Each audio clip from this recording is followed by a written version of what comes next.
So this is the AMD Ryzen Beelink 8-core, 16-thread, I think it's a Ryzen 5800 based processor. And I think we picked it up with a 2 terabyte drive on it. It's got 32 gigs of RAM, DDR5, and it draws very little power. As far as I can tell, it only really draws about 25 or 30 watts when it's crunching video.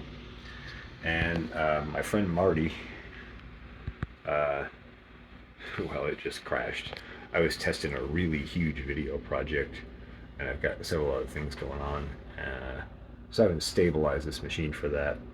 But I just set it up for AutoCAD and for QGIS and for all the engineering work we do, and this thing is so fast and nice. In fact, I'll just bring CAD up quick. So for a low power processor with two high def, a screenshot up of the Amazon link for it. It was $350, and it got us a really nice fast workstation for doing CAD on. And I was thinking about getting one as a second machine for processing videos. I still have to do some more testing to decide whether that's feasible or a good idea. But super fast processor, excellent for AutoCAD, excellent for any kind of regular workstation stuff, and it screams. And even as video processing, it's screaming, just crashing a bit. But I just haven't sorted out the right settings for AVS Video Editor, I think. But yeah, pretty cool piece of equipment, and you can see it's fast. It's like very responsive. Usually on the old machine, the old laptop, it takes a while to go back and forth between those two, and this is just like bang. So very nice. Score, Marty, score. Now here we are in test mode with it set on software mode. No, it's on hardware mode with the AMD CUDA coder hardware turned on, and I went into Windows and turned on the settings for that, for the program. Seems to be running stable so far. We'll see. This is 20 minutes of native 4K video with transitions, and it's hour and 20 minutes by the look of it. We'll see if it actually finishes. And then over on the other machine here, I've got another project running. That's in software mode because AVS Video Editor does not yet support the RTX 5000 for processing, but it's okay because it works out great for caching and for editing. And anyway, so we're processing two 4K video files, native 4K with transitions. This one has overlays on it as well, and they're both processing together at the same time. Both file systems are set up on the TerraStore here. So this is a network attached storage with 17 terabytes of space on it in a RAID 5 configuration with uninterruptible power for all workstations that are here. Everything here is on UPS. So even if we have a power glitch, and we've had a couple while I was processing videos, we can keep right on crunching through it. By the time this UPS would run out of power, I can have the generator online and be powering it back up.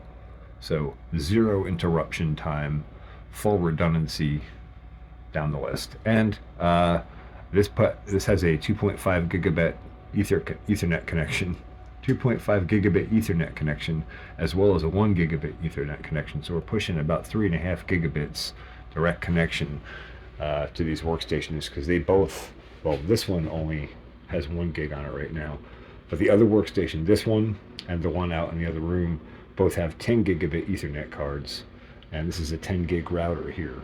So I can actually support 10 gigabit network with, as you can see, several more ports worth.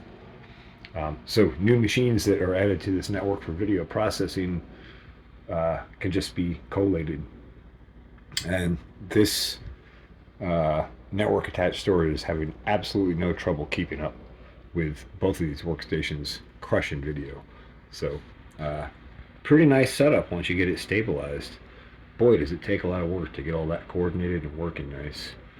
And then now it's set up on top of my dad's desk And I'm going to get this cleaned up and set up and get these switches and routers moved over to the server rack over here. And then we'll be set. Then I can bring in the 505 and the VS880, all the studio gear, and set up our studio and video editing, processing, CAD, stations, everything. Then we're ready to rock and roll. So for 2025, look out. I'm going to get it. On the Beelink still. So here we are, 46 minutes in elapsed time, 55% complete on a 20-some minute project, a little over 20 minutes. 4K video running the software mode, and I can't remember. I think, oh yeah, no, I think we got hardware turned on actually, with the AMD AMF decoder going. So here we are, about 47 minutes in, just about 56% done. Clipping right along, hasn't crashed yet, so that's a good sign.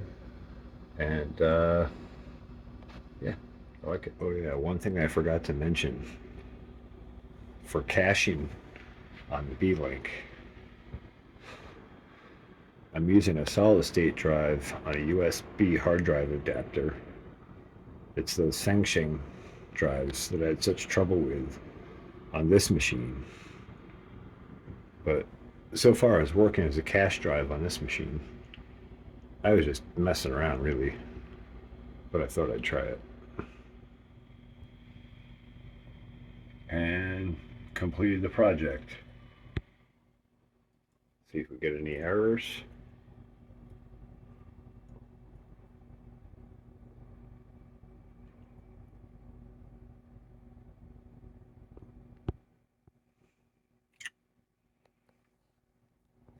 Writing out final to the server maybe. Interesting hang at the end.